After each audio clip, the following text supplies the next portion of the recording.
আসসালামু আলাইকুম। চলে এলাম নতুন আরেকটি রেসিপি শেয়ার করার জন্য। আজ আপনাদেরকে আটা আর একটি ডিম দিয়ে মজাদার একটি বিস্কুট পিঠা তৈরি করে দেখাবো। এই বিস্কুট পিঠাটা খেতে কিন্তু অনেক বেশি মজার হয়। আমি আপনাদেরকে একটু ভেঙে দেখাচ্ছি। দেখুন ভেতরটা কতটা পারফেক্ট হয়েছে। চায়ের সাথে কিন্তু এই পিঠাটা খেতে পারবেন। চলুন তবে কথা না বাড়িয়ে মূল রেসিপিটা শুরু করা যাক। বিস্কুট পিঠা বানানোর জন্য প্রথমেই নিয়ে নিচ্ছি একটা ডিম যদি ফ্রিজে থাকে তাহলে 30 মিনিট আগে থেকে বের করে রাখবেন।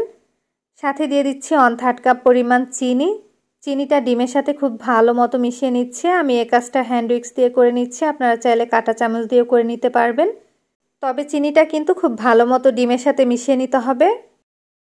চিনিটা যখন গলে যাবে তখন দিয়ে দিচ্ছি 1/3 কাপ পরিমাণ তেল আর চিনিটা কিন্তু সমপরিমাণ হতে হবে। এবার তেলটাও খুব ভালো মতো ডিমের সাথে মিশিয়ে নিচ্ছি। ডিমের সাথে তেলটা মেশানো হয়েছে কিনা এটা বোঝার জন্য যখন দেখবেন ডিম থেকে অনেকটা ফেনা উঠেছে তখন বুঝতে হবে তেলটা ভালো মতো মেশানো হয়েছে।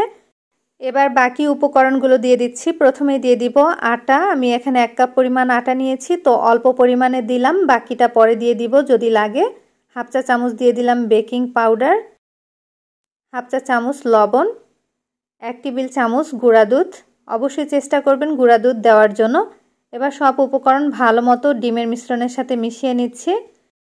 আর মেশাতে যদি দেখেন এটা অনেকটা নরম হয়ে গেছে তখন আর একটু আটা বাড়িয়ে দেওয়া যাবে। তবে একবারে সম্পূর্ণটা দেবেন না, তাহলে কিন্তু আবার শক্ত হয়ে যেতে পারে। তো এটা আমার কাছে এখন মনে হচ্ছে একটু নরম, তাই আমি আরও কিছুটা আটা দিয়ে দিলাম। আটার পরিবর্তে আপনারা চাইলে কিন্তু ময়দা দিয়েও বানাতে পারবেন। ঠিক এরকম নরম করে মেখে নিতে হবে। এবার আমি হাত ধুয়ে হাতে সামান্য পরিমাণ তেল মেখে এখান থেকে অল্প একটু ডো নিয়ে নিচ্ছি। এই ডোটা দিয়ে এখন বিস্কুট পিঠাটা তৈরি করে নিব। তো হাতের সাহায্যে গোল করে নিলাম, এবার 2 হাতের সাহায্যে একটু লম্বাটে করে নিব। এখন হাত দিয়ে একটু চ্যাপটা করে দিলাম। একটা ছুরি দিয়ে আমি ডিজাইন করে নিব, তবে ছুরির পেছন সাইড দিয়ে কিন্তু একটু দাগ কেটে নিচ্ছি। একটা কিন্তু বানানো হয়ে গেল। এভাবে করে কিন্তু আমি বাকি সবগুলো বানিয়ে নিব। আমি আপনাদেরকে বোঝার জন্য আরও একটি বানিয়ে দেখাচ্ছি। তবে আমি যেই ডিজাইনটা করে বানাচ্ছি আপনারা চাইলে কিন্তু ডিজাইনটা ঘুরিয়েও বানাতে পারেন আপনাদের পছন্দ অনুযায়ী। তো হাতের তালুতে নিয়ে ভালো মতো চ্যাপটা করে নিলাম। এরপরে ছুরির পেছন সাইড দিয়ে দাগ কেটে নিচ্ছি। এভাবে করে কেটে নিলে কিন্তু দেখতে সুন্দর লাগে। আরও একটি বানানো হয়ে গেল। এভাবে করে আমি সবগুলো বানিয়ে নিয়েছি। যে প্লেটে পিঠাগুলো রেখেছি সেই প্লেটে আগে থেকে একটু তেল মেখে নিয়েছিলাম যাতে নিচ থেকে লেগে না যায়। ভাজার জন্য পরিমাণ মতো তেল দিয়ে দিলাম। তেলটা যখন উষ্ণ গরম হয়ে গেছে তখন একটা একটা করে পিঠাগুলো দিয়ে দিচ্ছি। উষ্ণ গরম তেলের মধ্যেই কিন্তু এই পিঠাগুলো দিতে হবে। অতিরিক্ত গরম তেলে দিলে কিন্তু খুব দ্রুত কালার চলে আসবে আর ভিতরটা কাঁচা থেকে যাবে। সবগুলো যখন দেওয়া হয়ে গেছে তখন আমি অপর পাশ উল্টে দিচ্ছি। আর এভাবে উল্টে পাল্টে একটু সময় নিয়ে ভেজে নিতে হবে। তবে এগুলো ভাজতে কিন্তু একদম বেশি একটা সময় লাগবে না। তবে এই পিঠাটা আপনারা যদি মুচমুচে করতে চান সেক্ষেত্রে কিন্তু বেকিং পাউডারটা দেবেন না। আর যদি পিঠাটা একটু নরম পছন্দ করেন সেক্ষেত্রে কিন্তু বেকিং পাউডারটা দিয়ে দিবেন। কিছুক্ষণ ভেজে নেওয়ার পরে চুলার আঁচটা মিডিয়াম লোতে করে এগুলো ভেজে নিলাম। এখন কিন্তু কালারটা পুরোপুরি চেঞ্জ হয়ে গেছে।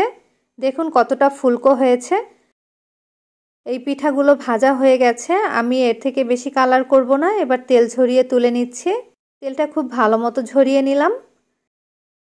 সবগুলো পিঠা ভাজা হয়ে গেছে। আমি এই পিঠাগুলো অল্প পরিমাণেই বানিয়েছি, তবে আপনারা চাইলে কিন্তু বেশি পরিমাণে বানিয়ে নিতে পারেন। আর বেশি পরিমাণে বানালে কিন্তু উপকরণগুলোও একটু বাড়িয়ে দিতে হবে। তো একটা পিঠা আমি আপনাদেরকে একটু ভেঙে দেখাচ্ছি। এই পিঠাটা উপরটা অনেক মুচমুচে থাকে আর ভিতরটা দেখুন কতটা পারফেক্ট হয়েছে। খেতে কিন্তু ভীষণ মজার হয়। বিকেলের নাস্তায় চায়ের সাথে খেতে পারেন অথবা বাসায় কোনো অতিথি আসলে তাদেরকেও খাওয়াতে পারেন। ভিডিওটি ভালো লাগলে অবশ্যই শেয়ার করবেন। আজ এখানে বিদায় নিচ্ছি। আল্লাহ হাফেজ।